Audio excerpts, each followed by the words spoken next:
Bonjour et bienvenue dans cet épisode bonus du podcast Tracker. Comme je vous le disais dans l'épisode de ce jeudi avec Céline Picmal-Prade, nous allons à présent aller un peu plus loin dans le difficile exercice de la composition de son portefeuille.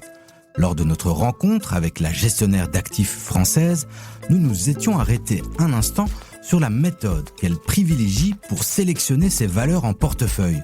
Une méthode largement inspirée de celle qui a permis à Warren Buffett de dénicher des pépites en bourse. Alors, voici ce que l'on pourrait appeler un tutoriel pour trouver un château fort à la façon d'un certain Warren Buffett.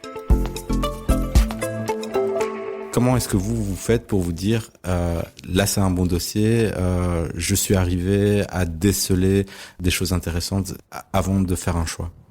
Alors, tout d'abord, quand on sélectionne un dossier, on va le faire sur des critères quantitatifs.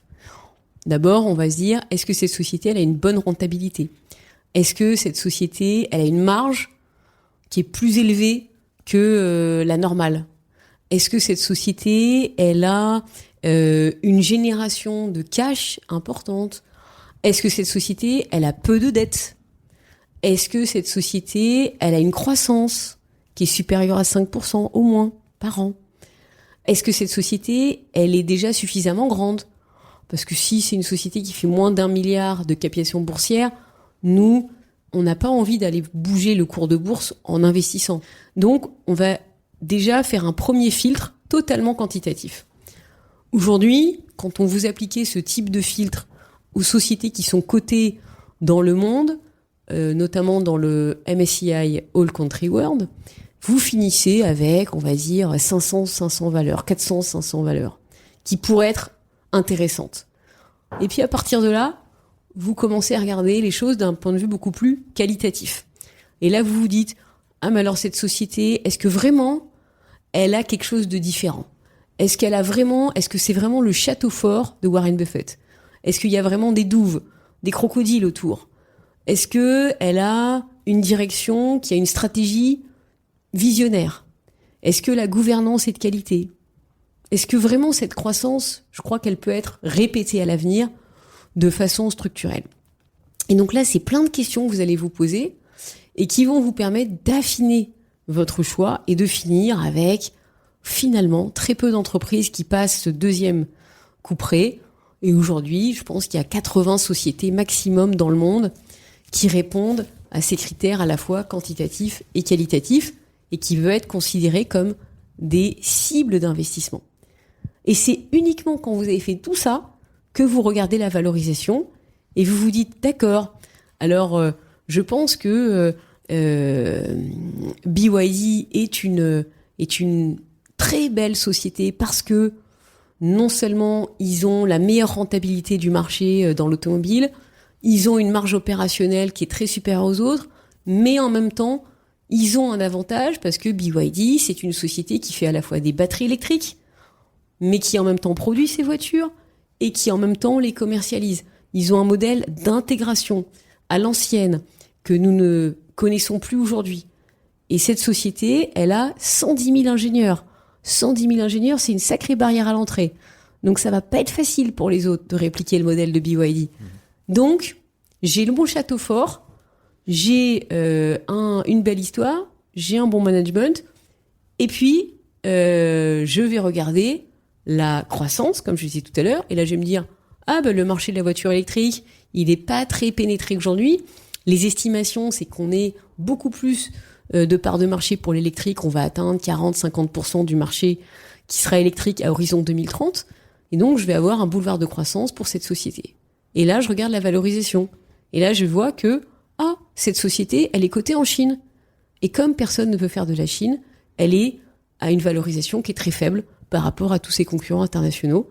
Ce qui vous permet, il y a 2 ans, de vous dire, tiens, je vais mettre un petit ticket sur BYD. Voilà. L'exemple de processus d'investissement.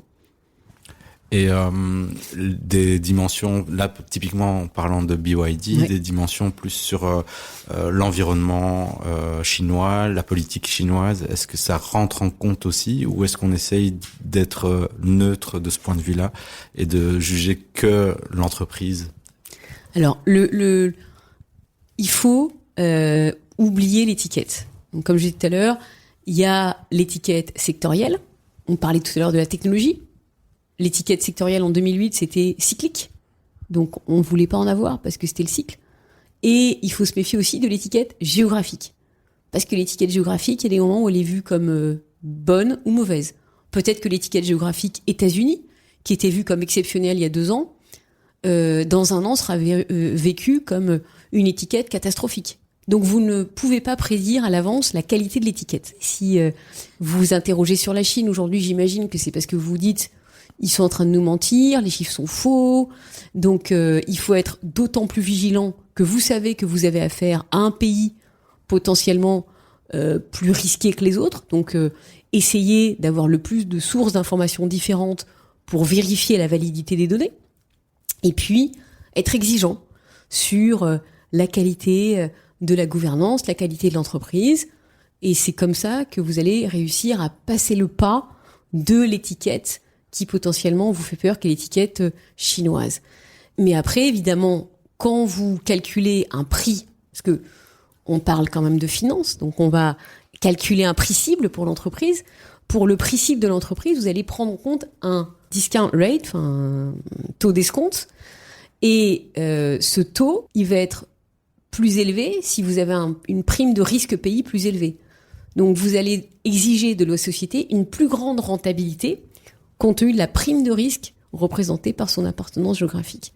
Donc c'est là où il y a des dossiers que finalement vous allez considérer comme non attractifs parce que compte tenu de cette prime de risque plus forte, la rentabilité offerte n'est pas assez élevée. Voilà. Donc là, il faut quand même faire attention.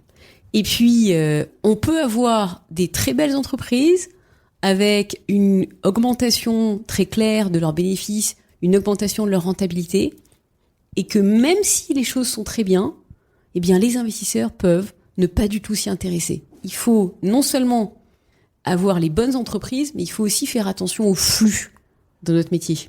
Il faut faire attention à l'appétit du marché. Vous pouvez profiter des flux pour avoir des inefficiences de marché que vous allez pouvoir mettre à profit, mais vous ne pourrez pas aller contre le flux.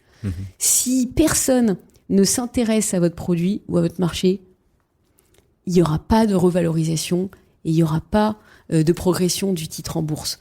Donc il faut quand même un petit peu regarder autour de vous et faire attention à ce qui se passe. Et vous, quelle est votre stratégie pour sélectionner des titres ? Dites-nous tout en rejoignant notre groupe Les Traqueurs de l'Écho sur Facebook ou en nous écrivant à l'adresse podcast@leco.be. Merci de nous avoir écoutés. C'était Julie Garrigue à la réalisation et Salim Nesba au micro. À la semaine prochaine.